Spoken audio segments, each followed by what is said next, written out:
Houston, their fans have shown up, and if they're able to put some more points on the board, this could be a historic game. This could be the second largest road shutout in NFL history if the Chiefs score another touchdown. In NFL playoffs history, it could in NFL history. Period. In NFL history. Yeah, the largest one they were saying was the Chicago Bears with 70-0 or something like that. But Jay Daniels hands off to Nile Davis on the right Nile side. Davis right? not getting much. Cutting back, but not much there.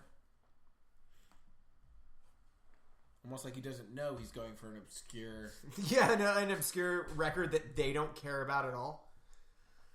That's the other thing about commentary and why we are better let's than...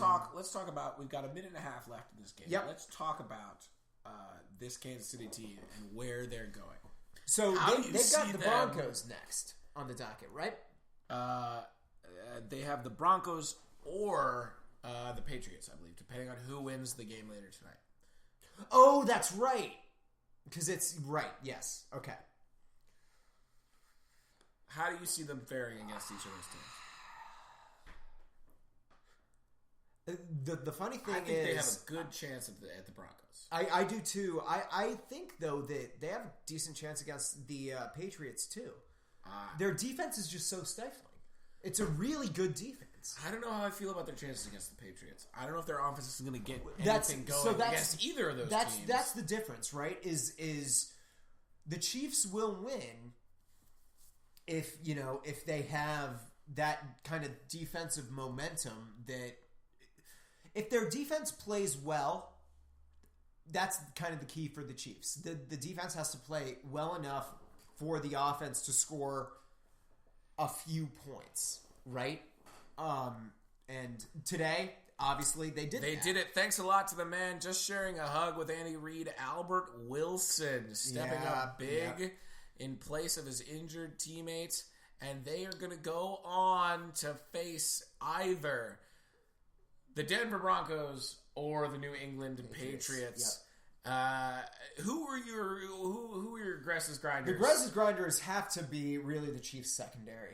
Honestly, they've been locked down all day. In particular, Sean Smith and Eric Berry absolutely locking down their man.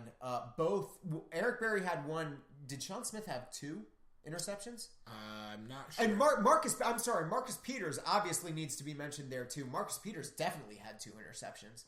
I think Barry and Smith each with one. With a quarterback like Brian Hoyer that is a backup, not used to being a starter, it's amazing to see them just step up and hawk the ball, not play it safe and go for the man that's catching the ball, literally step in front and snatch that ball away. In addition, some awesome and really kind of smart returns on those interceptions, especially by Peters, kind of running around the defense, and a bunch of those got called back for holding calls, but it was very interesting to see that kind of. There you have it. Andy Reid walking over to his Chiefs faithful. One of them with probably his his daughter. Warrior. Yep. Leading the Chiefs chop as the Kansas City Chiefs overmatch these Houston Texans en route to the second round of the playoffs. We'll be joining you again in about a half an hour-ish for Bengals Steelers, a great rivalry matchup. Bungles versus Steelers. Bungles Steelers. It's going to be happening in half an hour. Until then, I'm Ray Rayberg. Beside me is Sam Gresses. This has been NFL Playoff Action, brought to you by Ray and Sam, host everything. And we'll see you in just a few minutes. Thank you so much for tuning in. That was